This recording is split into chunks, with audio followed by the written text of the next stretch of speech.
promotion called Fun Day Sunday. That's Woodbeck, who I play with a lot, or who I work with a lot. Right. They're like throwing this new thing, so it should be pretty fun.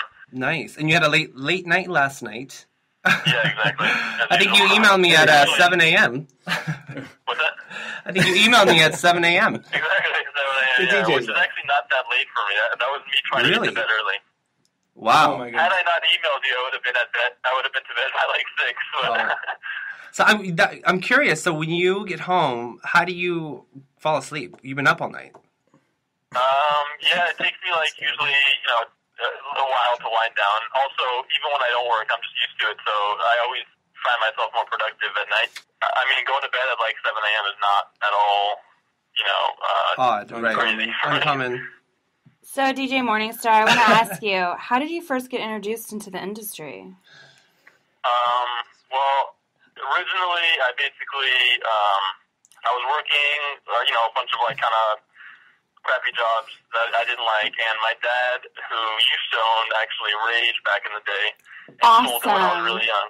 Yeah, he owned Rage. So he had an idea to open up, kind of a Rage in Las Vegas, which ended up being Crave. I've been there a few times. So have I. That's awesome. Oh, Crave, yeah. Me too. Yeah, Crave's all, yeah. So No, he opened that up, and at the time,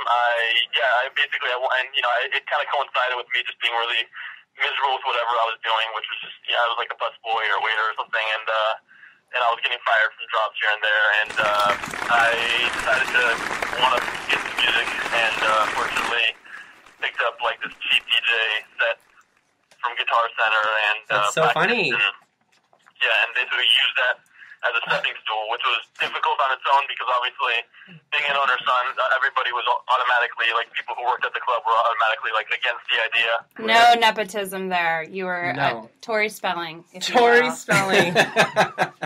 That's how the headline will read. DJ Morningstar, Tori Spelling. The Tori Spelling of DJs. You are the Tori Spelling of DJs. The Tori Spelling of DJs. Mr. DJ Morningstar. You heard it here first on Laid Off in LA. Most of them I got laid off, I guess, but the only time that I could remember was I had a job at like a cold caller or something that I had found on this college campus that I was going to at the time, and they were paying me actually pretty decently compared to what I'd been paid before, and I had the job for like a week or two, and I went to Lollapalooza the night before.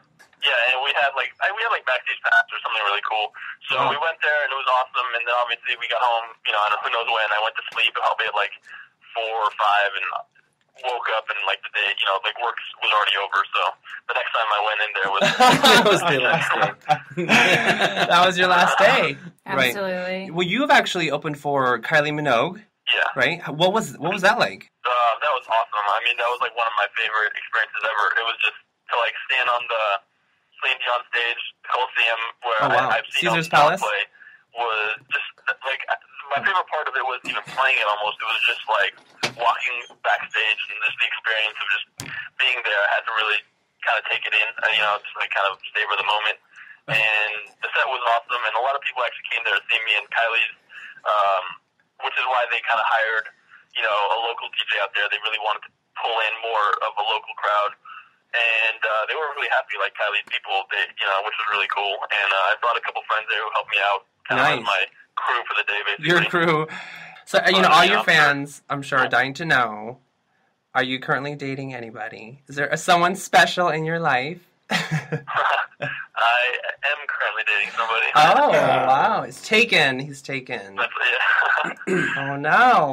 One dirty story from that relationship. Like I don't spill love life stuff too often, but... Right. Now people will know not to throw themselves at you during your sets. Yeah. Who are some of your favorite DJs? I guess I would say my favorite DJ, because he was the one who inspired me when I first started DJing, was DJ AM. Because it was more like he would, I guess even to this day I could like listen to him and get ideas, I like to think that like my background in music and just like the passion that DJing has brought me, like how I could almost say like it made my life, it saved my life, and like I just feel like I try to get across kind of a sense of urgency and showcase kind of the different styles of music I like, as well as playing to what I know the people like. So kind of almost like surprising them, but at the same time not going, not like going over the heads, I guess you could say. Right. And if you could show off right, then obviously not like lose the crowd at the same time, then people will respond to that well. Speaking of a great response, just one quick question. Would you say that being a DJ in general or being a very well-known DJ has ever gotten you laid? Good question. Strictly being a DJ. I mean, I'll say if I wasn't in a relationship, right. It would definitely have. Right. Excellent. Theoretically. Yes, good question. Hypothetically, would you say in the past? All in the past. Is it a long jingle? In an alternate universe. Right. Yes, it has a lot. Well, you actually have some big news, big announcement to make. This coming weekend, you're going to be in Vegas at a new venue. I'll be playing at Share in Vegas, Share nightclub. Awesome. Which is for Paul Nichols, who I play for in LA all the time, who actually was the first one to bring me to LA from hearing me at Crave. And it's significant because I haven't told anybody about it yet. Right. So and exclusive. Because it's Crave's closest competitor, and it's the first time I'm ever playing for. I've been exclusive to Crave since I first started DJing, obviously. And where can people buy tickets, and where can they find more information about it? My Facebook, Facebook/DJ Morningstar, or also Facebook/Morningstar DJ. Perfect. Or my Twitter at Morningstar DJ, and also Share. Share's, I don't know what their website is, but their website and Facebook, SHARE. Perfect. So this weekend, Share nightclub in Las Vegas, and everyone can visit his Facebook page for more information. Exciting. Exactly. I know. Congratulations. Thank you, yeah. It should be fun. It'll be cool to be back there. Absolutely. I know. Great talking to you. Thank you so much. Great meeting you, DJ Morningstar. Thank you, guys.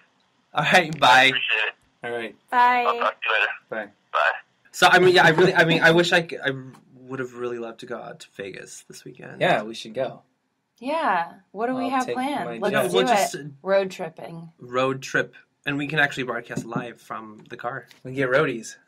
Get roadies, road hogs. Road sodas. Road sodas. Roadhead. That's what I meant by roadie. Right. Roadies were right, drink. Oh. Roadies, I thought were fans. Yeah. No, roadies are hand jobs. Yeah? Oh, That's what a roadie is. Hand jive and a whoop whoop. Oh, then I just gave a roadie the other day to that taxi driver. I've been giving roadies for all this time. I didn't know. That's what they were called. There's a term. How about that? We just have to say thank you so much for Andy to come into the studio today and help us co-host. We'd love to have him back. You're so welcome. Thank you best so co-host. much. Great. That's great. And we will hear from you soon. Great. He's got to go. He's got to go give a roadie. Have a great Monday. Roadie out. All right, well, this brings us to the end of our show. As always, we want to encourage our listeners to email us with any questions or concerns or complaints. Yeah, we'd love to hear. We will definitely use material that we receive either on our Tumblr, or we'll tweet it out, or we can mention it on the next show, depending on how good it is or how bad it is. We'll read it here live on the show. Definitely encourage listener participation, and we love call-ins. But please, if you have any awful unemployment or firing stories, please email us and let us know. As a reminder, Mother's Day is coming up in 2 weeks. Don't forget to send your mother flowers. But we have a very special guest, Farrah Abraham from MTV's Teen Mom will be here. It's on May 13th.